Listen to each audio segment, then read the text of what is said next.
أعوذ بالله من الشيطان الرجيم. بسم الله الرحمن الرحيم. رب اشرح لي صدري ويسر لي أمري واحلل عقدة من لساني يفقهوا قولي يا فتاح. اللهم إني عبدك وابن عبدك وابن أمتك ناصيتي بيدك ماض في حكمك عدل في قضاؤك أسألك بكل اسم هو لك سميت به نفسك أو أنزلته في كتابك أو علمته أحدا من خلقك أو استأثرت به في علم الغيب عندك أن تجعل القرآن ربيع قلبي ونور صدري وجلاء حزني وذهاب همي. யா அல்லாஹ், குர்ஆனை எங்கள் இதயத்தின் வசந்தமாக்குவாயாக, எங்கள் நெஞ்சத்தின் ஒளியாக்குவாயாக, எங்களது துயரத்தை நீக்கக்கூடியதாகவும் எங்களது கவலையை மறைக்கக்கூடியதாகவும் ஆக்குவாயாக.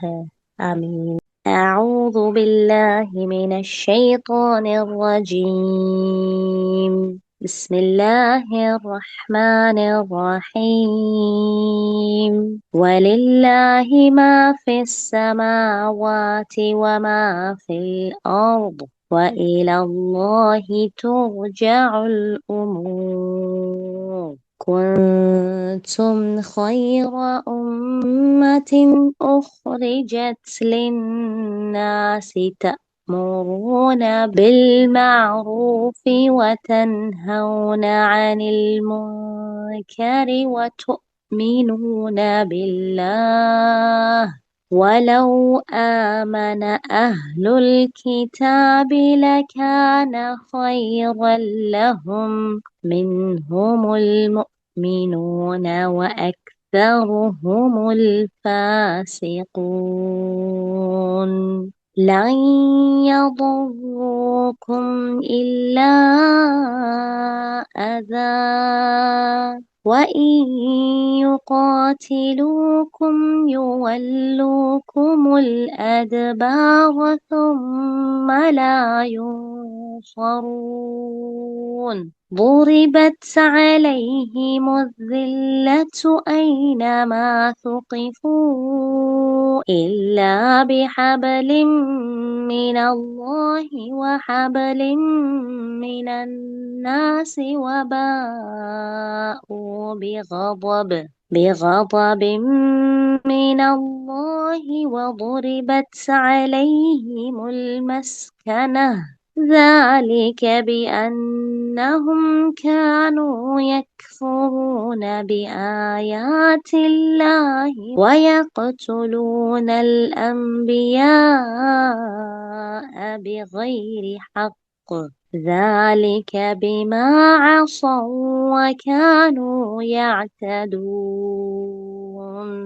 ليسوا سواء من أهل الكتاب أمة قائمة يتلون آيات الله آناء الليل وهم يسجدون يؤمنون بالله واليوم الآخر ويأمرون بالمعروف وينهون عن المنكر ويسارعون في الخيرات وأولئك من الصالحين. وما يفعلوا من خير فلن يكفروه والله عليم بالمتقين.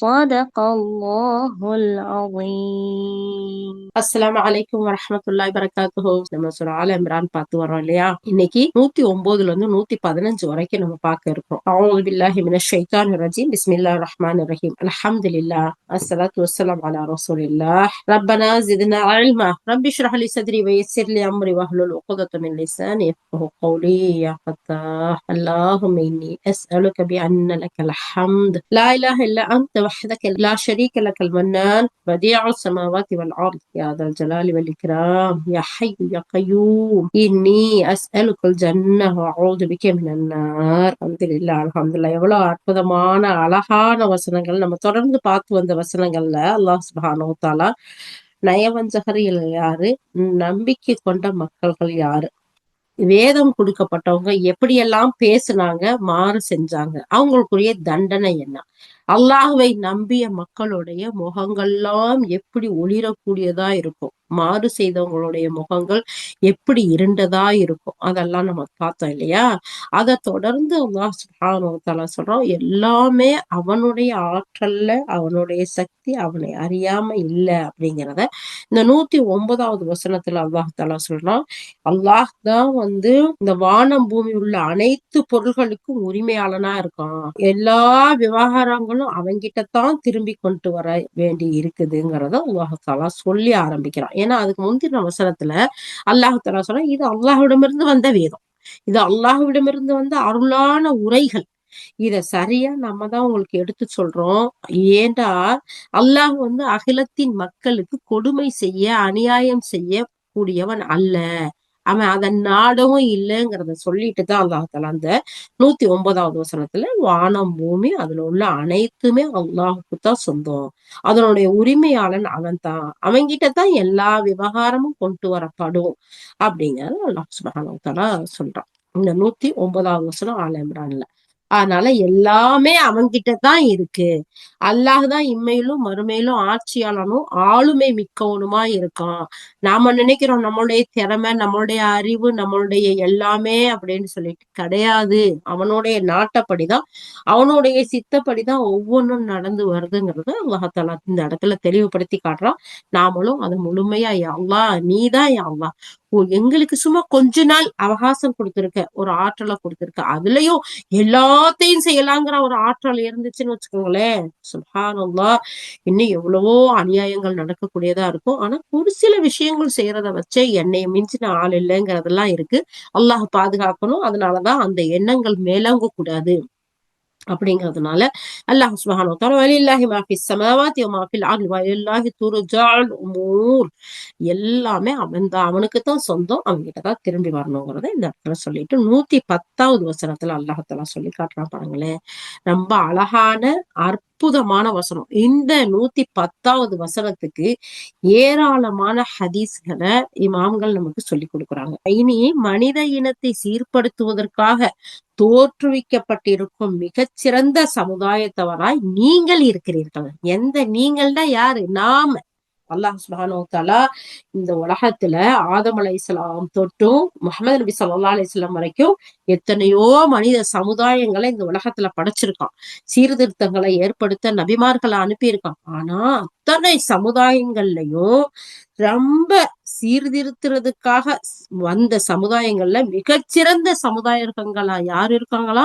முஹம்மது நபி ஸல்லல்லாஹு அலைஹி வஸல்லம் அவங்களுடைய உம்மத்துக்களாகி நாம இருக்கிறோமா.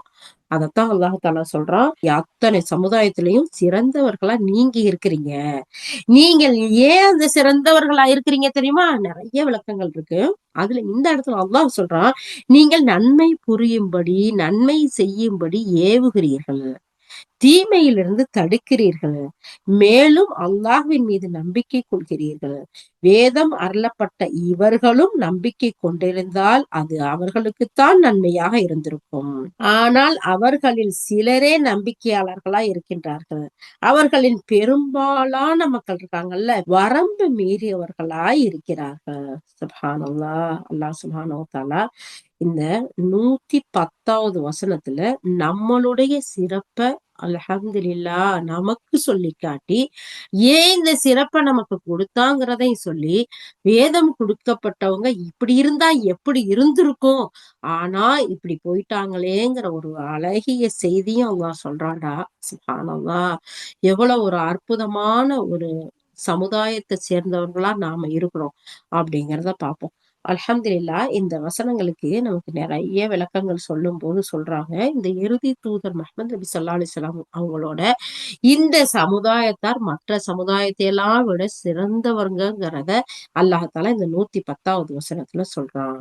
சிறந்த சமுதாயமா இந்த மக்கள் இருக்கிறாங்கங்கிறத ஒரு முறை நபித்தோழர் அபூ ஹுரைரா ரலியல்லாஹு அவங்க மக்கள்களை பார்த்து, இறை நம்பிக்கை கொண்டோரு, மனித குலத்திலேயே சீர்திருத்தத்திற்காக தோற்றுவிக்கப்பட்டவர்கள்ல நீங்களே சிறந்த சமுதாயமா இருக்கீங்க அப்படிங்கிற இந்த வசனத்தை ஓதுறாங்க. அவங்க யாரு? அபூ ஹுரைரா ரலியல்லாஹு அவங்களுடைய மத்த தோழர்களோட, மற்ற நண்பர்களோட, மக்களோட இருக்கும்போது ஓதுறாங்க.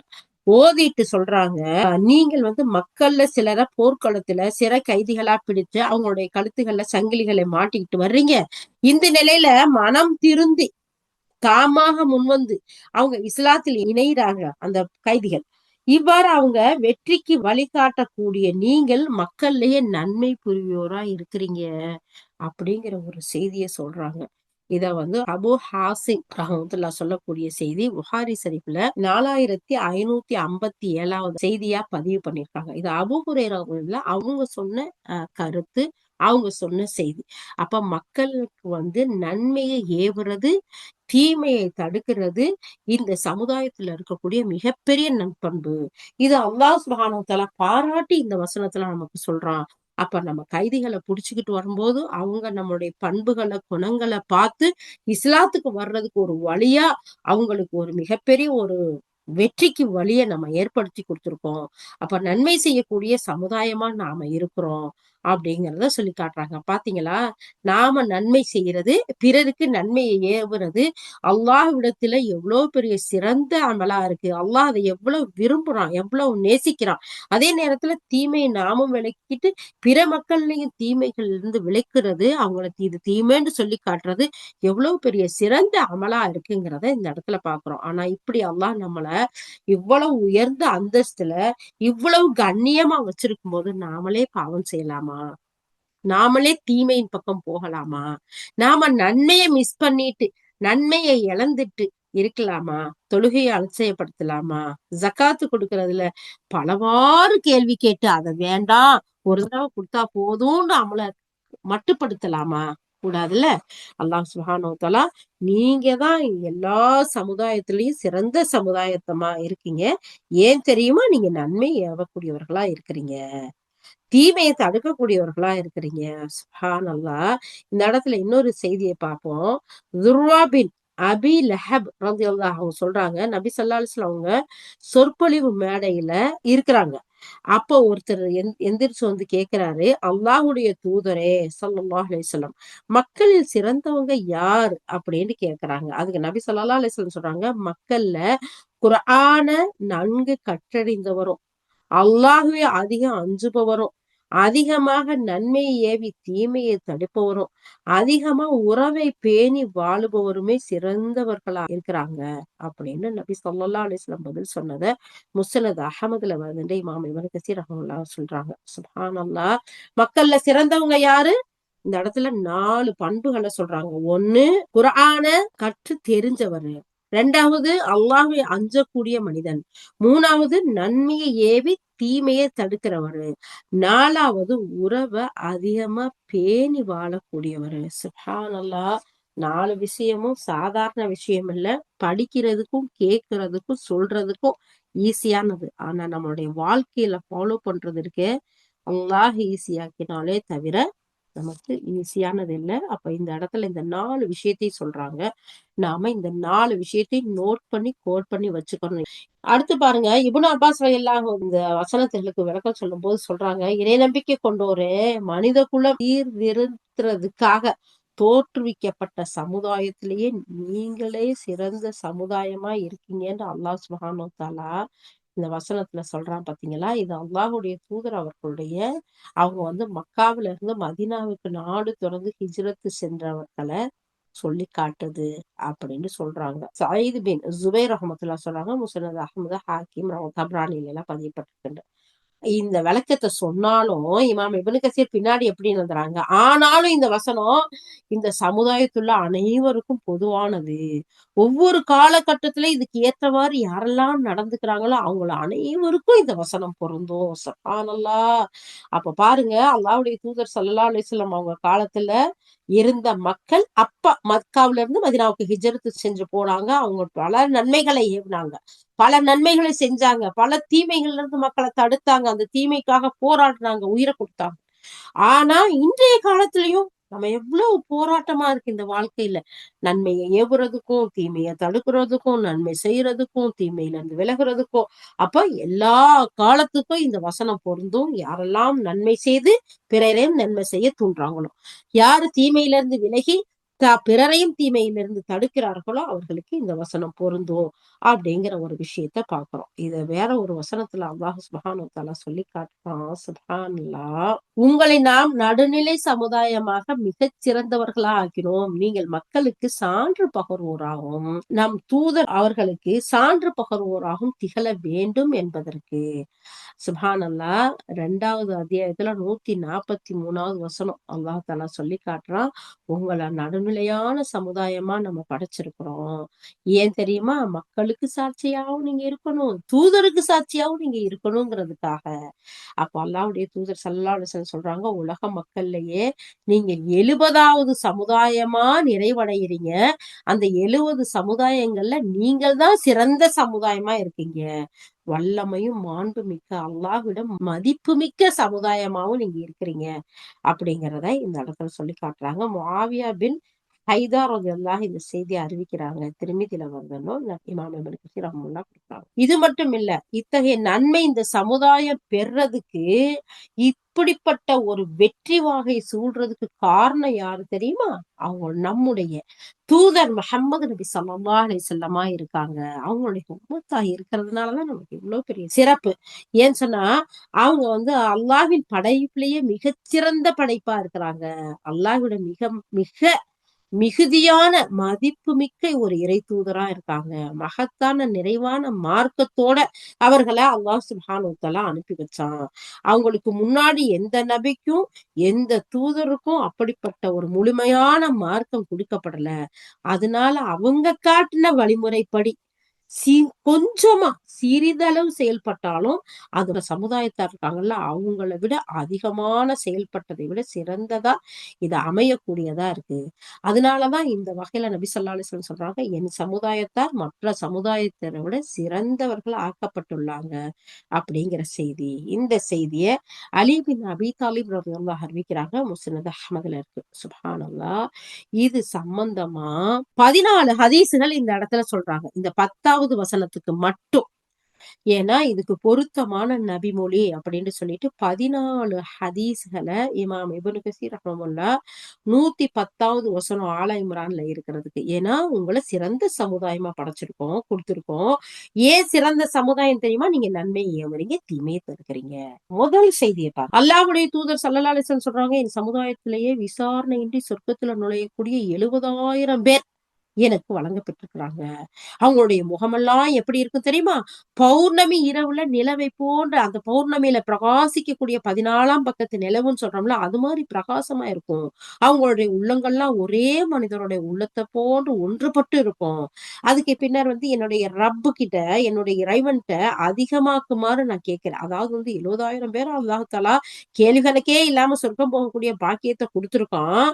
அவங்க எல்லாம் பௌர்ணமி நிலவு மாதிரி பிரகாசமா இருப்பாங்க. அவங்களுடைய உள்ளங்கள்ல எல்லாம் எந்த ஒரு குரோதம் இல்லாம அப்படியே தூய்மையா இருப்பாங்க. யா அல்லாஹ் இன்னும் அதிகமாக்கி குடு யா அல்லாஹ் இந்த கூட்டத்தைன்னு நான் கேட்டேன். அப்போ அந்த 70,000 பேர்ல ஒவ்வொரு 70,000 பேரை எனக்கு அவன் அதிகப்படுத்தினான். இந்த ஹதீஸை அறிவிக்கக்கூடிய நபி தோழர் அபூ பக்கர் சித்திக் ரலியல்லாஹு சொல்றாங்க, இதுல கிராமங்கள்ல வாழக்கூடியவங்களும் புறநகரங்கள்ல வாழக்கூடியவர்களும் அடங்குவாங்கங்கிற ஒரு செய்தி சொல்றாங்க. முஸ்னத் அஹ்மதுல இந்த செய்தி வருது. பாருங்க, 70,000 பேரு கேள்வி கணக்கே இல்லாம சொர்க்கம். அப்ப இன்னும் அதிகமாக்கி தாங்க யா அல்லாஹ், இது எனக்கு பத்தாதுன்னு நம்முடைய தூதர் கேக்குறாங்க. அதுக்கு அல்லாஹ் தஆலா ஒவ்வொரு 70,000 பேருக்கு ரெக்கமெண்ட் பண்ணக்கூடிய அவங்களோட சேர்ந்து போகக்கூடிய ஒரு பாக்கியத்தை அல்லாஹ் கொடுக்குறோம். சுப்ஹானல்லாஹ். இது முதல் செய்தி. இரண்டாவது செய்தி, நபி ஸல்லல்லாஹு அலைஹி வஸல்லம் சொல்றாங்க, மக்கள்லாம் ஒன்று கூடக்கூடிய இடத்துல ஒரு முறை இருந்து சொல்றாங்க, பல சமுதாயத்தார் எனக்கு காட்டப்பட்டாங்க. அப்போ என்னுடைய சமுதாயத்தார் சற்று தாமதமா என்கிட்ட வர்றாங்க. அவங்கள நான் பாக்குறேன். அவங்கள்ட்ட கணிசமான எண்ணிக்கையும் தோற்றமும் எனக்கு ஒரு ஆச்சரியத்தை கொடுக்குது. அவங்க மலைப்பகுதியில சமதள பகுதியை அடைந்து கொண்டிருக்கிறாங்க. அப்போ முஹம்மதே ஸல்லல்லாஹு அலைஹி வஸல்லம், நீ திருப்தி அடைந்தீரா அப்படின்னு கேட்கப்பட்டது. நான் ஆமா அப்படின்னு சொன்னேன். அப்போ இவர்களோட 70,000 பேர் விசாரணையின்றி சொர்க்கத்துல நுழைவாங்க. அவங்க ஓதி பார்க்க மாட்டாங்க. ஓதி பார்க்கும்படி மத்தவங்கள்ட்ட கேட்கவும் மாட்டாங்க. நோய்க்காக சூடிட்டு, அதாவது அந்த சிகிச்சை செய்தகள் அப்படிப்பட்ட சிகிச்சை செய்ய மாட்டாங்க. பறவை சகுனம் பார்க்க மாட்டாங்க. தன்னுடைய இறைவனையே முழுமையா சார்ந்து இருப்பாங்கன்னு சொல்லப்பட்டுச்சு. சுப்ஹானல்லாஹ். இது 2வது செய்தி. இவங்க கேள்வி கணக்கு இல்லாம சொர்க்கம் போறவங்க எப்படி இருப்பாங்களாம்? யார்கிட்ட எதுக்காகவும் ஒளிஞ்சுக்கிட்டு நிக்க மாட்டாங்க. போய் கேட்க மாட்டாங்க. உதவி கேட்க மாட்டாங்க. எனக்கு ஓதி பாருங்க, எனக்கு ஊதி பாருங்க. இல்ல நான் அதை செய்யறேன், நான் இதை செய்யறேன்னு சொல்ல மாட்டாங்க. பறவை சகுனம் பாக்குறது அந்த காலத்துல நிறைய பரவலா இருந்துச்சு. அப்படிப்பட்ட செய்ய மாட்டாங்க. அவங்க எதுவா இருந்தாலும், என்னுடைய ரப்பு என்னை படைச்சான், எனக்கு வாழ்வாதாரத்தை கொடுத்தான், அவன்கிட்ட இருந்து வந்தோம், அவனுக்காகவே வாழ்றோம், அவன்கிட்டே திரும்பி போறோம் அப்படிங்கறதுல முழுமையான தவக்கல் உள்ளவர்களா அவங்க இருப்பாங்க. அப்படிப்பட்டவங்க தான் இந்த கேள்விகளுக்கு இல்லாம சொர்க்கத்துக்கு போறதுல இருப்பாங்க. அப்போ நபித்தோழர் உக்காஷா ரலியல்லாஹ் அல்லாஹ்வுடைய தூதர் ஸல்லல்லாஹு அலைஹி வஸல்லம் கேட்கிறாரு, அல்லாஹ்வுடைய தூதரே, அவர்கள்ல ஒருவனா என்னையும் ஆக்கும்படி அல்லாஹ்விடத்துல பிரார்த்தனை செய்யுங்கன்னு சொல்றாரு. அப்ப உடனே நபி ஸல்லல்லாஹு அலைஹி வஸல்லம், நீங்களும் ஒருத்தர் தான்னு சொல்றாங்க. இதை கேட்டது இன்னொருத்தர் எழுந்து, என்னையும் அவங்கள ஒருத்தர் ஆக்குங்க, துவா செய்யுங்கன்னு அல்லாஹ்வுடைய தூதர்கிட்ட கேட்கும்போது, அல்லாஹ்விடம் பிரார்த்தனை செய்யுங்கள் அல்லாஹ்வுடைய தூதரே, என்னையும் அதுல ஒரு அந்த கூட்டத்துல ஆக்குங்கிறதுக்கு நபி ஸல்லல்லாஹு அலைஹி வஸல்லம் சொல்றாங்க. இந்த விஷயத்துல உக்காஷா உம்மை முந்தி விட்டார் அப்படிங்கிற செய்தி இதை நிறைய தடவை நம்ம கேட்டிருப்போம் இல்லையா? இது சம்பந்தமா ஒவ்வொருத்தரும் ஒவ்வொரு அறிவிப்பு கொடுக்குறாங்க. அதுவே மொத்த வர்ற எல்லா ஹதீஸ்லயும் இன்க்ளூடடா இருக்கு. சுப்ஹானல்லாஹ். இத இப்னு மசூத் ரலியல்லாஹு அறிவிக்கிறாங்க. முஸ்னத் அஹ்மதுல, இப்னு ஹிப்பான்ல, ஹாக்கிம்ல எல்லாம் இந்த ஹதீஸ் பதியப்பட்டு. அப்ப பாருங்க, உக்காஷா ரலியல்லாஹு இந்த உலகத்துல இருக்கையிலேயே கேள்விகளுக்கு இல்லாம சொர்க்கம் போகிற கூட்டத்துல இருப்பாங்கங்கிற ஒரு சுப செய்திய பெற்ற தோழரா இருக்கிறாங்க. சுப்ஹானல்லாஹ். யா அல்லாஹ், எங்களையும் அந்த கூட்டத்தில் நீ ஆக்குவாயாக யா அல்லாஹ். பின்னாடி வரக்கூடிய ஹதீஸ்லாம் பாருங்களேன், ரொம்ப ஆச்சரியமா இருக்கும். அடுத்து 3வது செய்தி, இம்ரான் பின் ஹுசைன் ரலியல்லாஹு சொல்றாங்க, ஒரு தடவை அல்லாஹ்வுடைய தூதர் ஸல்லல்லாஹு அலைஹி வஸல்லம் என்னுடைய சமுதாயத்துல 70,000 பேர் விசாரணையும் தண்டனையும் இல்லாம சொர்க்கத்துல நுழைவாங்கன்னு சொன்னாங்க. அப்போ அவர்கள்லாம் யாரு அல்லாஹ்வுடைய தூதரேன்னு கேட்கப்பட்டது. அப்போ அவங்க சொல்றாங்க, அவங்க ஓதி பார்க்க மாட்டாங்க, ஓதி பாருங்கன்னு கேட்கவும் மாட்டாங்க, நோய்க்காக சூடு போட மாட்டாங்க, பறவை சகுனம் பார்க்க மாட்டாங்க, அவங்க இறைவனை முழுமையா சார்ந்து இருப்பாங்கன்னு நபி ஸல்லல்லாஹு அலைஹி வஸல்லம் சொல்றாங்க. சுப்ஹானல்லாஹ். தபரானில வரக்கூடிய செய்தி, முஸ்லிம் ஷரீஃப்லயும் இந்த செய்தி 372வது ஹதீஸா பதியப்பட்டிருக்குன்னு சொல்றாங்க. அப்ப இதுல இருந்து நமக்கு என்ன தெரியுது? நம்ம எந்த ஒரு விஷயமா இருந்தாலும் சரி, அல்லாஹ்வை முழுமையா சார்ந்து இருக்கணும். ஏன்டா அவன் அலா குல்லி ஷைஇன் கதீர். அவனுக்கு மிஞ்சின எதுவுமே இல்ல. அவன் தான் அத்தனைக்கும் ஆற்றல் உள்ளவனா இருக்கான். ஏன் அவனை விட்டுட்டு, படைத்தவனை விட்டுட்டு படைப்பினங்கள்ட்ட போய் நம்ம நிக்கணும் அப்படிங்கறதான் இந்த ஹதீஸ்ல இருந்து நமக்கு தெரியுது இல்லையா? 4வது செய்தியை பாருங்களேன். அபூ ஹுரைரா ரலியல்லாஹு சொல்றாங்க, அல்லாஹ்வுடைய தூதர் ஸல்லல்லாஹு அலைஹி வஸல்லம் என்னுடைய சமுதாயத்துல ஒரு கூட்டத்தார் சொர்க்கத்துல எந்த விசாரணையுமே இல்லாம நுழைவாங்கன்னு சொன்னாங்க. அதுலயும் 70,000 பேர் இருப்பாங்க. அவங்களுடைய முகமெல்லாம் பௌர்ணமி மாதிரி இருக்கும்.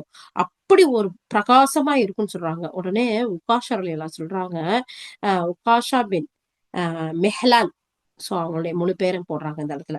அப்ப உக்காஷா ரலியல்லாஹு சொல்றாங்க, தன் மீது போடப்பட்ட அந்த சால்வை இருக்குல்ல, அதை உயர்த்தி அந்த அந்த நிகழ்வை அப்படியே சொல்லி காட்டுறாங்க. அப்ப என்ன நடந்துச்சு, அவர் எப்படி கேட்டாருன்னு. அல்லாஹ்வுடைய ரசூல், என்னுடைய சமுதாயத்துல 70,000 பேரு சொர்க்கம் போவாங்க, கேள்வி கணக்கு இல்லாம.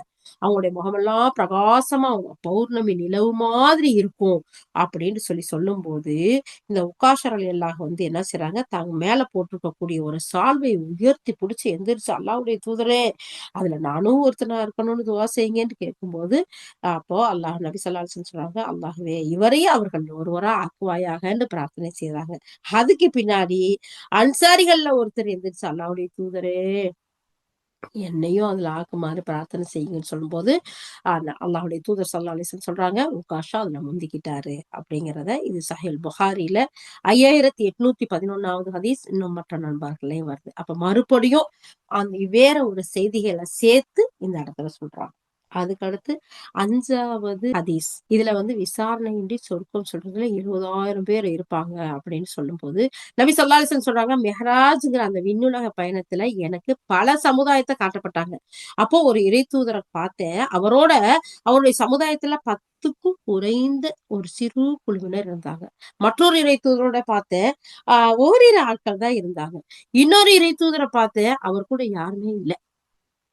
பின்னர் எனக்கு பெரும் ஒரு கூட்டம் காட்டப்பட்டுச்சு. அவங்க என்னுடைய சமுதாயமா இருப்பாங்கன்னு நான் எண்ணினேன். ஆனா அவங்க எல்லாம் மூசா அலைஹிஸ்ஸலாமுடைய சமுதாயமா இருந்தாங்க. அந்த இடத்துல நபி ஸல்லல்லாஹு அலைஹி வஸல்லம், என்னடா இவ்ளோ பெரிய சமுதாயமா அப்படின்னு நினைச்சாங்கன்னு சொல்லல. அப்படி பாக்குறாங்க. இவ்ளோ பெரிய சமுதாயம் மூசா அலைஹிஸ்ஸலாம் அவங்களுடைய சமுதாயமா இருக்கிறாங்கன்னு நினைச்சு அவங்க பார்த்துட்டு இருக்கும்போது, அல்லாஹ்வுடைய தூதர் ஸல்லல்லாஹு அலைஹி வஸல்லத்த கூப்பிட்டு, நீங்கள் அடிவானத்தை பாருங்க அப்படின்னு சொல்லி என்கிட்ட சொல்லப்பட்டுச்சு. அவ்வாறு நான் அடிவானத்தை பார்த்தேன். அங்க பெரும் மக்கள் திரள் இருந்துச்சு. அப்ப மேலும் மற்றொரு அடிவானத்தை பாருங்கன்னு எனக்கு இந்த மத்த பக்கம் திரும்பி பார்க்க சொல்லி சொல்லப்பட்டுச்சு. நான் அங்க பார்த்தேன். அங்கேயும் பெரிய மக்கள் கூட்டம் இருந்தாங்க. அப்போ இதுதான் உங்களுடைய சமுதாயம். எந்த விசாரணையும் வேதனையின்றி சொர்க்கம் சொல்லி 70,000 பேரும் இவங்கள்ல இருக்கிறாங்கன்றது எனக்கு சொல்லப்பட்டுச்சு. அந்த 70,000 பேர் யாருங்கிறத விளக்காமலேயே நபி ஸல்லல்லாஹு அலைஹி வஸல்லம் அங்கிருந்து போயிட்டாங்க. அவங்க வீட்டுக்குள்ள போயிட்டாங்க. இதுக்கு பின்னாடி நாங்கெல்லாம் என்ன செஞ்சோம்? நபி தோழர்கள் இந்த ஹதீஸ் அறிவிக்கக்கூடியவங்க சொல்றாங்க. அப்ப நாங்க எல்லாரும் என்ன செஞ்சோம்? அவங்க யாரா இருக்கும்? அவங்க சொர்க்க சொல்ல போகக்கூடிய மக்கள் அவங்க யாரா இருப்பாங்க? அப்படின்னு நாங்க என்ன செஞ்சோம்? ஒருத்தருக்கு ஒருத்தர் பேசிக்கிறோம். அல்லாஹ்வுடைய தூதரோட வாழக்கூடிய அவங்க தோழர்களா இருக்கலாமா?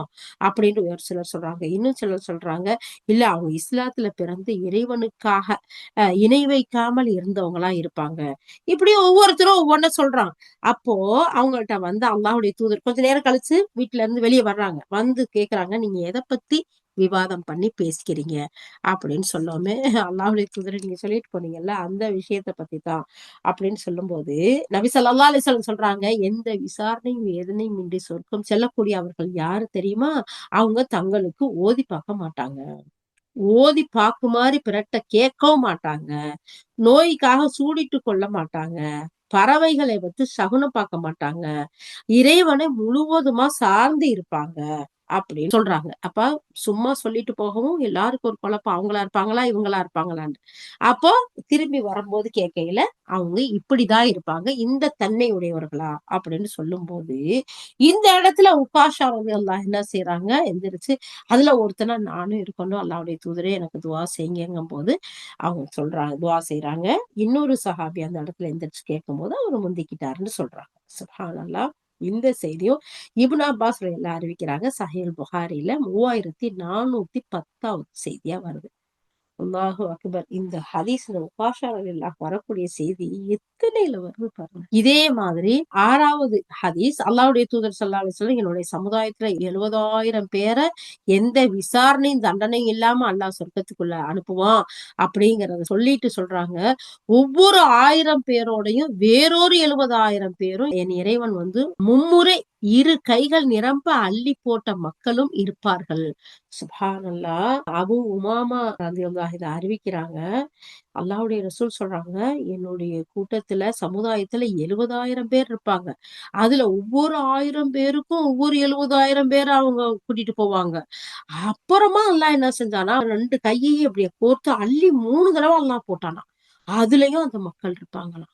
7வது ஹதீஸ், உத்பா பின் அப்து சுலமி ரலியல்லாஹு சொல்றாங்க, ஒரு முறை அல்லாஹ்வுடைய தூதர் ஸல்லல்லாஹு அலைஹி வஸல்லம் என்னுடைய சமுதாயத்துல 70,000 பேர அல்லாஹ் எந்த விசாரணையும் இல்லாம சொர்க்கத்துக்கு அனுமதிப்பான். வல்லமை மாண்புமிக்க என்னுடைய இறைவன் எனக்கு வாக்குறுதி கொடுத்திருக்கான். ஒவ்வொரு 1000 பேரும் 70,000 பேருக்கு சொர்க்கம் செல்ல பரிந்துரை செய்வாங்க.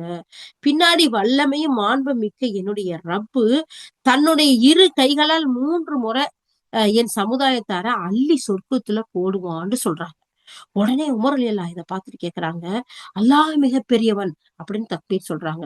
அப்ப முதலாவது 70,000 பேர் தனக்கு நெருக்கமான தன்னுடைய பெற்றோர், பிள்ளைகள் மற்றும் குடும்பத்தார் செய்யும் பரிந்துரையை அல்லாஹ் அங்கீகரிப்பான். இறுதியாக இறைவன் அள்ளி போடும் கையளவுல ஒன்றுல என்னையும் ஒருவனாக அல்லாஹ் ஆக்க வேண்டும் என நான் எதிர்பார்க்கிறேன்னு சொல்றாங்க. சுப்ஹானல்லாஹ். 70,000 பேர் சொர்க்கம் போறாங்களாம், கேள்வி கணக்கு இல்லாம, தண்டனை இல்லாம. அந்த 70,000 பேருக்கு அடுத்து அல்லாஹ் சுப்ஹானஹு வ தஆலா தன்னுடைய கையால அள்ளி போடுறானா, அதுல பெற்றோர்கள், பிள்ளைகள், குடும்பத்துல நெருக்கமானவங்களுக்கு அவங்க சிபாரிசு செய்வாங்களாம். அந்த அள்ளி போடுறதுல ஒருத்தராவாச்சும் நான் இருக்கக்கூடாதா, நான் இருக்கணும் யா அல்லாஹ் அப்படின்னு துவா செய்யறாங்களாம் உமர் ரலியல்லாஹு. நாம உமர் ரலியல்லாஹு இப்படி ஒரு துவாவை செஞ்சாங்கன்னா நாம எப்படி துவா செய்யணும்? சுப்ஹானல்லாஹ். உமருடைய நாவில அல்லாஹ் பேசுறான்னு சொல்லப்பட்டது. உமர் ஒரு பக்கம் வந்தா ஷைத்தான் இன்னொரு பக்கம் ஓடுறாங்கிற அளவுக்கு ஈமான்ல உறுதியா இருந்தாங்க. அல்லாஹ்வுடைய தூதர் மிஹ்ராஜுக்கு போயிட்டு வரையில உமருடைய அந்த மாளிகையை நான் பார்த்தேன்.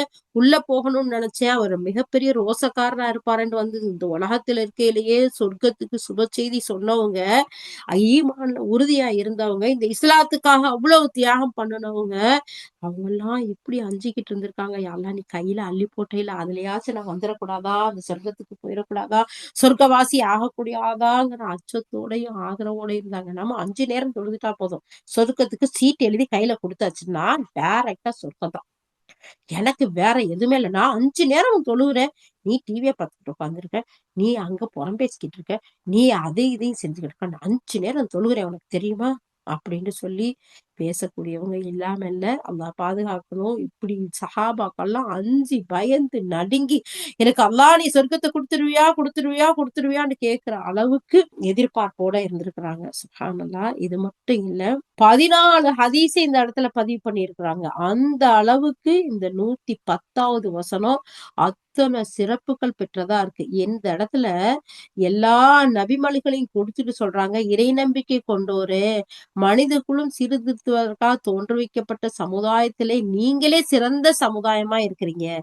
ஏன் தெரியுமா? நீங்கள் நன்மையை ஏவுகிறீர்கள், தீமையை தடுக்கிறீர்கள், அல்லாஹ்வை நம்புகிறீர்கள் அப்படிங்கிற இந்த வசனத்துக்கு தான் இத்தனை செய்தியும் அப்படிங்கிறத இந்த இடத்துல இமாம் இப்னு கஸீர் ரஹ்மத்துல்லாஹ் பதிவு செய்யறாங்க. பதிவு செஞ்சுட்டு முஹம்மது நபி ஸல்லல்லாஹு அலைஹி வஸல்லம் அவங்களுடைய சமுதாயத்தார்ல இந்த தன்மை உள்ள அனைவரும் இந்த பாராட்டுக்கு உரியவர்களா இருக்கிறாங்க. இதுக்கு பின்னாடி வரக்கூடிய ஒரு செய்தியும் சான்றா இருக்கு. என்ன அந்த செய்தி?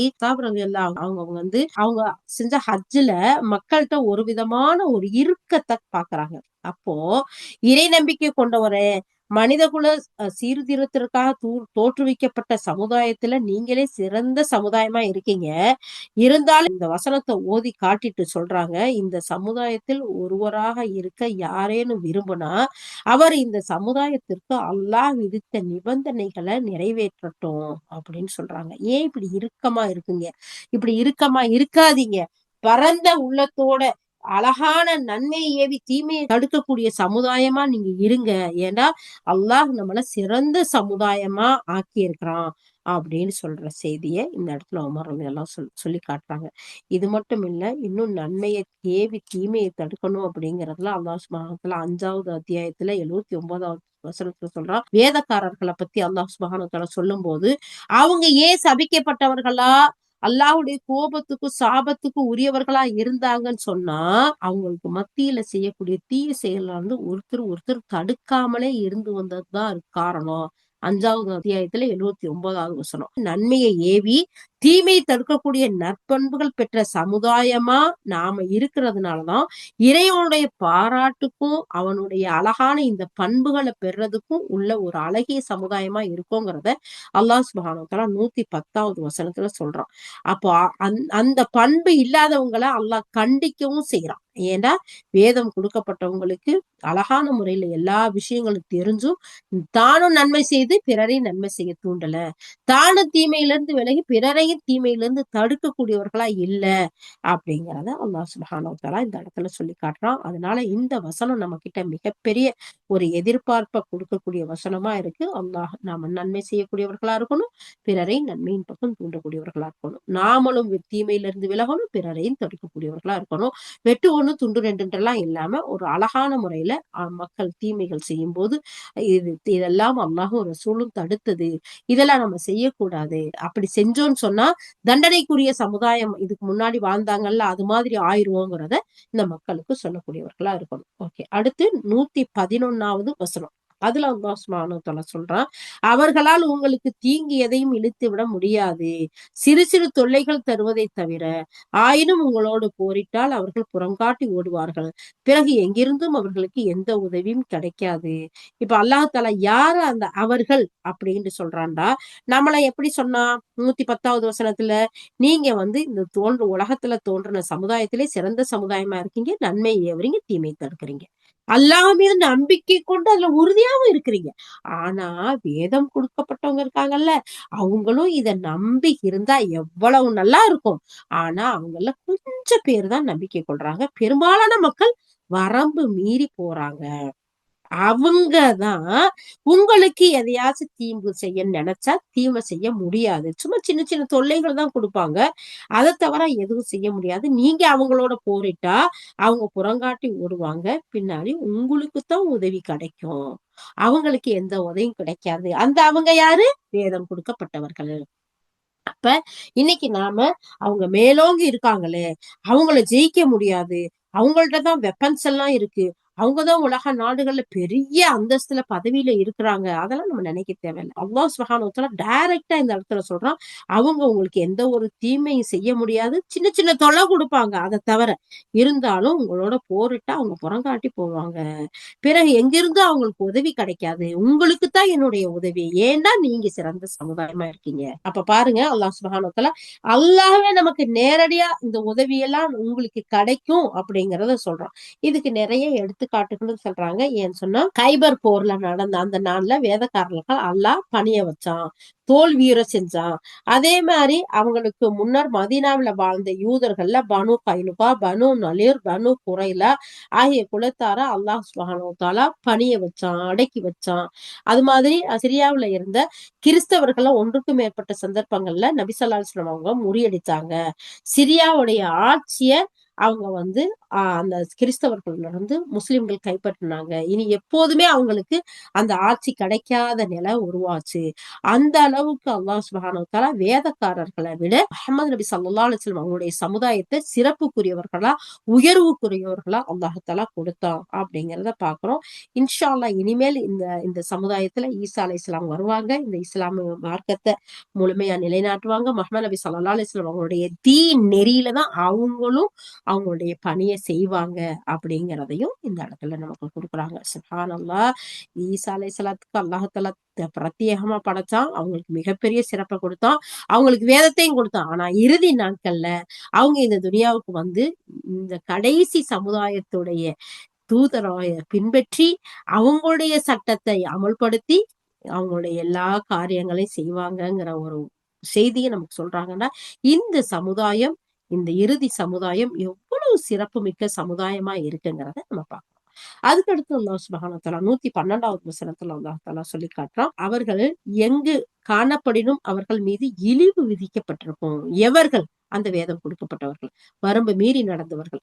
அல்லாஹ்வின் பொறுப்பில் அல்லது மனிதர்களின் பொறுப்பில் எங்கேனும் அவர்களுக்கு பாதுகாப்பு கிட்டினாலே தவிர, மேலும் அவர்கள் அல்லாஹ்வின் சினத்திற்கு ஆளாகி விட்டனர்கள். இழிவும் வீழ்ச்சியும் அவர்கள் மீது சுமத்தப்பட்டு விட்டன. இவற்றிற்கெல்லாம் காரணம் அவர்கள் அல்லாஹ்வின் வசனங்களை நிராகரித்து வந்ததும், அவனுடைய தூதர்களை நியாயமின்றி கொலை செய்ததும் தான். அவர்கள் இறைவனுக்கு மாறு செய்ததாலும் வரம்பு மீறி செயல்பட்டதாலும் ஏற்பட்ட விளைவுகளாகும் இவை. இந்த ஒரு வசனத்துக்கே நமக்கு ஏராளமான விளக்கங்கள் சொல்லலாம். ஏன்னா அல்லாஹ் சுப்ஹானஹு வ தஆலா ஏன் அந்த மக்கள் சாபத்துக்கும் அல்லாஹ்வுடைய கோபத்துக்கும் காரணமா இருந்தாங்க? அல்லாஹ்வுடைய வசனங்களை புறக்கணிச்சாங்க.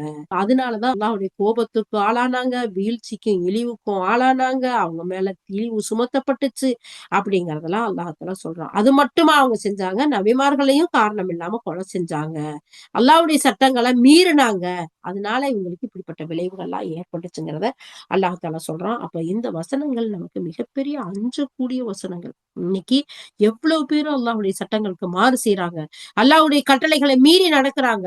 அப்ப அவங்களுக்கெல்லாம் இது மிகப்பெரிய ஒரு அச்சுறுத்தலான பயத்தை கொடுக்கக்கூடிய ஒரு வசனம். ஏன்னு சொன்னா இந்த இடத்துல நமக்கு சொல்றாங்க, இந்த வசனத்துக்கு இப்னு அப்பாஸ் ரலியல்லாஹு விளக்கம் சொல்லும்போது, அல்லாஹ்வுடையனான உடன்படிக்கையும் மக்களுடனான உடன்படிக்கையும் அவர்களுக்கு இருந்தாலே தவிர அவங்களுக்கு எந்த ஒரு உதவியும் கிடைக்காது. அதாவது வேதம் கொடுக்கப்பட்ட யூதர்களுக்கு, கிறிஸ்தவர்களுக்கு அல்லாஹ் உதவி செய்யணும், இல்லாட்டி யாராச்சும் மக்கள் ஒரு பொறுப்பு எடுத்துக்கிட்டு அவங்களுக்கு உதவி செய்யணும். அதை தவிர அவங்களுக்கு உதவி கிடைக்காது. ஏன்டா அவங்க அல்லாஹ்வுடைய சட்டத்துக்கு மாற்றமா நடந்தவங்க, அல்லாஹ்வுடைய கோபத்துக்கு ஆளானவங்க அப்படின்னு அல்லாஹ் இந்த வசனத்துல சொல்றான். அல்லாஹ்வுடைய கோபத்திற்கு ஆளானவர்கள்ங்கிறது அவங்க இறுகி போன உள்ளம் உள்ளவங்களா இருப்பாங்க, அவங்களுக்கு மறுமையிலேயே இழிவு விதிக்கப்பட்டிருக்குன்னு அல்லாஹ் சொல்றான். அதாவது இந்த வசனம் மார்க்க ரீதியாகவும் தகுதியின் அடிப்படையிலும் அவங்களுக்கு வறுமை விதிக்கப்பட்டுருச்சு. சுப்ஹானல்லாஹ். மார்க்கத்திலையும் ஏத்துக்கிறதுல அப்படி ரொம்ப வறுமை இறுக்கமானவர்களா வராதவங்களா இருக்கிறாங்க. அது மட்டும் இல்லாம மறுமையிலே உங்களுக்கு இதுதான் உங்களுக்கு தண்டனை. இதனாலதான் இது தொடர்ந்து அல்லாஹ்வுடைய வசனங்களை அவங்க மறுத்து வந்தாங்க, நியாயமின்றி நபிமார்களையும் கொலை செஞ்சு வந்தாங்க அப்படின்னு இந்த வசனம் சொல்லி காட்டுது. அல்லாஹ்வுடைய வசனங்களை மறுத்தாங்க, நபிமார்களை கொலை செஞ்சாங்க, இது அடங்காத மத்த செயல்களையும் அவங்க செஞ்சாங்க. அவங்க மக்களை தீயதின் பக்கம் தூண்டுனாங்க, கர்வமும் காழ்ப்புணர்ச்சியும் பொறாமையும் நிறைந்த மக்களா இருந்தாங்க. அல்லாஹ் அதனாலதான் அவங்க மேல இழிவையும் சிறுமையையும் வறுமையும் நிரந்தரமா கொடுத்துட்டான். மறுமை நாள்லயும் இழிவையும் சேர்த்து அல்லாஹ் அவங்களுக்கு விதிச்சுட்டான் அப்படிங்கிற செய்திய இப்னு அப்பாஸ் எல்லாம் இந்த வசனத்துக்கு விளக்கமா சொல்றாங்க. அப்ப நாம இந்த வசனத்துகளை எல்லாம் முழுமையா ஆய்வுக்கு எடுத்து நம்ம ரொம்ப கவனத்தோட அல்லாஹ்வுடைய வசனங்களை பின்பற்றி வாழ்றதுல கவனமா இருக்கணும், நிராகரிக்க கூடாது. அது மட்டும் இல்லாம இறைவனுக்கு மாறு செய்து எல்லை மீறி நடந்து கொண்டதும் இதற்கு காரணமா இருந்துச்சு.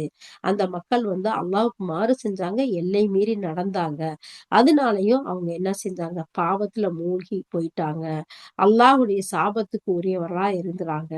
இதுல இருந்து நமக்கு என்ன தெரியுதுன்னா, அல்லாஹ்வே நம்ம இந்த மாதிரியான செயல்கள்ல இருந்து நம்மளை பாதுகாக்கணும், வல்லமையும் மாண்புமிக்க அல்லாஹ்விடமே நம்ம உதவி கூடக்கூடியவர்களா இருக்கணும். ஏன்னா இந்த இடத்துல இமாம் இப்னு கஸீர் ரஹ்மத்துல்லாஹி இந்த செய்தியை சொல்றாங்க. இந்த விஷயத்தையெல்லாம் பார்க்கும்போது நமக்கு என்ன, நபிமார்கள் வந்தாங்க, மிகப்பெரிய ஒரு உயர்ந்த சமுதாயமா இந்த மக்கள்ல உலகத்துல நம்ம படைச்சோண்டு அல்லாஹ் தஆலா பனி இஸ்ராயல்களை பார்த்து, வேதம் கொடுக்கப்பட்ட மக்களை பார்த்து அல்லாஹ் சொல்றான். சூரா பக்கராவுல எல்லாம் நம்ம பார்ப்போம், உங்களை இந்த உலகத்தார்ல எல்லாம் மேன்மை உள்ளவர்களா படைச்சோம், உங்களுக்கு வானத்துல இருந்து உணவு கொடுத்தோம், உங்களுக்கு இவ்வளவெல்லாம் அற்புதங்களை செஞ்சோம். ஆனாலும் அவங்க என்ன செஞ்சாங்க, அல்லாஹ்வுடைய வசனங்களுக்கு மீறி நடந்தாங்க, மாறு செஞ்சாங்க, நபிமார்களை கொலை செஞ்சாங்க. அதனால அல்லாஹ்வுடைய கோபத்துக்கும் சாபத்துக்கும் உலகத்திலயும் சரி மறுமையிலையும் ஆளாயிட்டாங்க. அதனால இதுல இருந்து அல்லாஹ் நம்மளை பாதுகாக்கணும், வல்லமை மாண்புமிக்க அல்லாஹ்விடமே உதவி கூடக்கூடியவர்களா நாம இருக்கணும் அப்படிங்கிறத இந்த இடத்துல சொல்றாங்க. அல்ஹம்துலில்லாஹ். 13, 14, 15 அடுத்த வசனங்கள். ஆனால் வேதம் அருளப்பட்டோர் அனைவரும் ஒரே மாதிரியானவர்களா இல்ல. அல்லாஹ் இந்த விஷயத்தையும் இந்த இடத்துல சொல்லி காட்டுறான். அவங்க நேரிய வழியில நிலைத்து நிற்கக்கூடிய ஒரு குழுவும் இருக்கிறாங்க. முதல் வசனத்துல அல்லாஹ் சொன்னா பாத்தீங்களா, கொஞ்சம் பேர் நம்பிக்கை கொள்றாங்க, அதிகப்படியான மக்கள் மீறி நடக்கிறாங்க. இந்த வசனத்துல அல்லாஹ் சொல்றான், வேதம் கொடுக்கப்பட்டவர்கள் அனைவரும் ஒரு மாதிரி இல்ல, அவர்கள நேய வழியில நிலைத்து நிற்கக்கூடிய ஒரு குழுவினரும் இருக்கிறாங்க. அவங்க எப்படிப்பட்டவங்களா இருக்கிறாங்கன்னா, ராத்திரி நேரங்கள்ல இறை வசனங்களை ஓதுகிறாங்க, அல்லாஹ்வின் முன்னிலையில் சுஜூது செய்து சிரம் பணிந்து இருக்கிறாங்க, இன்னும் அல்லாஹ்வையும் மறுமை நாளை நம்புகிறார்கள், நல்லவை புரியுமாறு ஏவி தீயவற்றிலிருந்து தடுக்கிறார்கள், மேலும் நற்பணிகளில் முனைப்போடு ஈடுபடுகிறார்கள், இவர்கள்தான் நன்மக்களில் உள்ளவர்களா இருக்கிறாங்க. அல்லாஹ் தஆலா 113, 114, 115 அல்லாஹ் தஆலா சொல்றான், மேலும் இவர்கள் எந்த நன்மையை செய்தாலும் அதை புறக்கணிக்கப்பட மாட்டாது, இரையச்சம் உள்ளவர்களை அல்லாஹ் நன்கு அறிபவனா இருக்கிறான். முந்தைய வசனத்துல அல்லாஹ் தஆலா என்ன சொன்னா, இந்த உலக மக்களுக்கு அநியாயம் செய்யக்கூடியவனா இல்ல, அவனுடைய வேதத்தை கொடுத்து அறிவுரைகளை கொடுத்து அல்லாஹ் சுப்ஹானஹு வ தஆலா நல்லவையின் பக்கம் அறிவுரை சொல்லக்கூடியவனா இருக்கிறான்னு சொல்லி அந்த செய்தியை பார்த்தோம். இந்த வசனத்துல அல்லாஹ் சொல்றான், இந்த வேதம் கொடுக்கப்பட்டவங்களே எல்லாரும் ஒரே மாதிரி இல்ல, அவங்கள நல்ல மக்களும் இருக்கிறாங்க. அந்த நல்ல மக்கள் எப்படிப்பட்டவங்களா இருக்கிறாங்க அப்படின்னு சொன்னா, பின்னிரவு நேரங்கள்ல அல்லாஹ் எந்திரிச்சு வணங்கி துவா செஞ்சு சுஜூத் செய்யக்கூடியவர்களா இருக்கிறாங்க. இப்படிப்பட்ட மக்கள் சிறந்தவர்களா இருக்கிறாங்கிறத அல்லாஹ் சுப்ஹானஹு வ தஆலா சொல்றான். அது மட்டும் இல்லாம அவங்க அனைவருமே சமமானவங்க கிடையாது. அவங்களையும் இப்படி நேர்மையா நடக்கக்கூடிய மக்களும் இருக்கிறாங்க அப்படிங்கறத அல்லாஹ் சுப்ஹானஹு வ தஆலா இந்த இடத்துல சொல்லிட்டு அல்லாஹ்வின் மீதும் மறுமை நாள் மீதும் நம்பிக்கை கொள்றாங்க, நன்மையை ஏவி தீமையை தடுக்கிறாங்க, நற்பணிகள்ல வேகம் காட்டுறாங்க, இவங்கெல்லாம் நல்லவங்க அப்படிங்கிறத 114வது வசனத்துல சொல்றோம். 115ல அல்லாஹ் தஆலா சொல்றான், இப்படிப்பட்டவங்க எந்த நன்மையை செய்தாலும் அல்லாஹ் அவங்கள வீணாக்க மாட்டான். அதுக்கு பதிலா நிறைவான பிரதிபலனை அல்லாஹ் அவங்களுக்கு கொடுப்பான். இரையச்சம் உடையவரா அல்லாஹ் அறிந்தவனா இருக்கிறான் அப்படிங்கிற இந்த வசனம் நமக்கு சுட்டி காட்டுது. அது மட்டும் இல்லாத ஒவ்வொருவருடைய செயலையும் அல்லாஹுக்கு மறைந்தது கிடையாது. அது ஒவ்வொன்றுக்கும் அழகிய முறையில செயலாற்றுபவர்களுக்கு அல்லாஹ்விடம் அழகான பிரதிபலன் இருக்கு. அல்லாஹ் இதுல எதையுமே வீணாக்க மாட்டாங்கிற ஒரு உறுதியையும் அல்லாஹ் சுப்ஹானஹு வ தஆலா கொடுக்குறான். சுப்ஹானல்லாஹ். வேதம் அருளப்பட்டவர்களுக்கே நன்மையை ஏவி நன்மை செய்யக்கூடியவர்களுக்கு இப்படிப்பட்ட ஒரு அந்தஸ்தை கொடுக்குறேன், நான் வீணாக்க மாட்டேன் அவங்களுடைய செயல்கள்ன்னு சொன்னா, சிறந்த சமுதாயமா படைச்சிருக்கக்கூடிய உயர்வா அல்லாஹ் தஆலா ஆக்கி இருக்கக்கூடிய நமக்கு எவ்வளவு பெரிய சிறப்பை வச்சிருக்கான். அதனாலதான் ஏராளமான ஹதீஸ்களை பார்த்தோம். அதனால நம்ம ஒவ்வொருத்தரும் நன்மையை செய்யக்கூடியவர்களா, நன்மை ஏவக்கூடியவர்களா, தீமையிலிருந்து விலகி நடக்கக்கூடியவர்களா, தீமையை தடுக்கக்கூடியவர்களா நாம இருக்கணும். முழுமையா அல்லாஹ்வை நம்பி இருக்கணும். அவனை தவிர வேற யாரு மேலையும் நம்ம நம்பிக்கை வைக்க கூடாது, எதன் மேலையும் நம்பிக்கை வைக்க கூடாது. அதனாலதான் அல்லாஹ் தஆலா ஒரு சிலர் பாருங்க, தன்னுடைய திறமைய, தன்னுடைய ஆற்றலை, தன்னுடைய பதவியை, தன்னுடைய இருக்கக்கூடிய செல்வத்தை, இன்னும் ஒவ்வொன்னையும் நம்பி வாழக்கூடியவர்களா இருப்பாங்க. அதனாலதான் அல்லாஹ் தஆலா நபியே, மனோ இச்சி தன்னுடைய கடவுளாக எடுத்துக்கொண்ட மனிதர்களை நீ பார்த்தீரான்னு அல்லாஹ் தஆலா வசனத்துல கேட்கிறான்.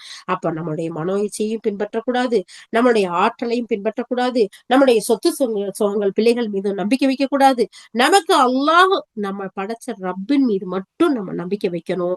அவனையே முழுமையா சார்ந்து நிக்கணும். நன்மை செய்யக்கூடியவர்களா, தீமையிலிருந்து விலகி நடக்கக்கூடியவர்களா நாம இருக்கணும். அப்ப அல்லாஹ்வை முழுமையா சார்ந்து இருக்கக்கூடிய மக்கள் அந்த சொர்க்கத்துக்கு போகிறதுல கேள்வி கணக்கே இல்லாம, தண்டனையே அனுபவிக்காம டைரக்டா சொர்க்கம் போகக்கூடிய கூட்டங்களா இருக்கிறாங்க. அவங்கள பத்தி அல்லாஹ் சுப்ஹானஹு வ தஆலா சிறப்பா சொல்லி காட்டுறான். அவங்கள பத்தி அல்லாஹ்வுடைய தூதர் ஸல்லல்லாஹு அலைஹி வஸல்லம் நிறைய ஹதீஸ்கள்ல நிறைய செய்திகளை சொல்லி காட்டிருக்காங்க. அவங்க ஓதி பார்க்க மாட்டாங்க, அவங்க பறவைசானம் பார்க்க மாட்டாங்க, அவங்க இந்த சூடு போட்டு செய்யக்கூடிய ட்ரீட்மெண்ட் அந்த மாதிரி இது பார்க்க மாட்டாங்க. அவங்க எல்லாவற்றிலையும் அல்லாஹ்வை முழுமையா சார்ந்திருப்பாங்க. அதுக்காக வைத்தியம் பார்க்க கூடாது, ட்ரீட்மெண்ட் பார்க்க கூடாதுன்னு இல்ல. அல்லாஹ் நம்பாம அந்த பக்கம் போக கூடாது. எப்படி அல்லாஹ்வுடைய ரசூல் ஸல்லல்லாஹு அலைஹி வஸல்லம் சொல்லியிருக்காங்க, சஹாபாக்கள் செருப்பினுடைய வார் இருந்தா கூட அல்லாஹ் இடத்துல உதவி தேடிட்டு அப்புறம் போய் அதை தைக்க போவாங்க. அது மாதிரி நாம ட்ரீட்மெண்ட்டுக்காக போனாலும், நம்ம வேற எந்த ஒரு செயலை செஞ்சாலும், யா அல்லாஹ் நான் உன்னுடைய அடிமை, யா அல்லாஹ் உன்னையே முழுமையா சார்ந்து இருக்கிறேன், யா அல்லாஹ், யா அல்லாஹ் இந்த பணிக்காக நாங்க செய்யறதுக்கு போறோம், யா அல்லாஹ் இது முழுமையான முறையில நீ நிறைவேற்றி கொடு, யா அல்லாஹ்ன்னு அல்லாஹ் இடத்துல உதவி தேடிட்டு அவன் இடத்துல தவக்கல் வச்சு செய்யக்கூடியவர்களா இருக்கணுங்கிறத இந்த வசனத்துல பாக்குறோம். அல்ஹம்துலில்லாஹ், அல்ஹம்துலில்லாஹ். யா அல்லாஹ் இதனுடைய ஒவ்வொரு உள்ள அர்த்தங்களையும், யா அல்லாஹ் இந்த வசனங்களை நீ எதற்காக அனுப்பிய நான் இறக்கி கொடுத்தாயோ அந்த ஒவ்வொரு விளக்கங்களை நாங்க புரிஞ்சு விளங்கி எங்களுடைய வாழ்க்கையில செயல்படக்கூடியவர்களாகவும், எங்கள் குடும்பத்தார்களை சொல்லக்கூடியவர்களாகவும், பிற மக்களுக்கு இதை அழகான முறையில் எத்தி வைக்கக்கூடியவர்களாகவும் எங்களை ஆக்கி வை யா அல்லாஹ். உன்னுடைய வசனங்களை முழுமையாக பின்பற்றி நடக்கக்கூடியவர்களாக, தவக்கல் உள்ளவர்களாக எங்களை ஆக்கி வை யா அல்லாஹ். எங்களுடைய ஒவ்வொரு அமலிலும் இஹ்லாஸை தந்தர்லி யா அல்லாஹ், தக்வாவை தந்தர்லி யா அல்லாஹ். யா அல்லாஹ் நாங்கள் மனிதர்கள் யா அல்லாஹ், நாங்களும் அறியாமல் நாங்கள் தவறு செய்து விட்டால் மன்னித்து உன்னுடைய முழுமையான மாஃபிரத்துக்கு ஒரே மக்களாக, ரஹமத்துக்கு ஒரே மக்களாக, உன்னுடைய பொருத்தத்தை பெற்ற மக்களாக எங்கள் அனைவரையும் ஆக்கி அருள் புரிவாயாக. வாஹிரு தஅவானா அல்ஹம்துலில்லாஹி ரப்பில் ஆலமீன். சுப்ஹானல்லாஹி பிஹம்திஹி, சுப்ஹானக்கல்லாஹும்ம வபிஹம்திக, நஷ்ஹது அன் லா இலாஹ இல்லா அன்த, நஸ்தக்ஃபிருக வ நத்தூபு இலைக். சுப்ஹான ரப்பிக ரப்பில் இஸ்ஸத்தி அம்மா யசிஃபூன், வ ஸலாமுன் அலல் முர்ஸலீன், வல்ஹம்துலில்லாஹி ரப்பில் ஆலமீன். அஸ்ஸலாமு அலைக்கும் வ ரஹ்மத்துல்லாஹி வ பரகாத்துஹு.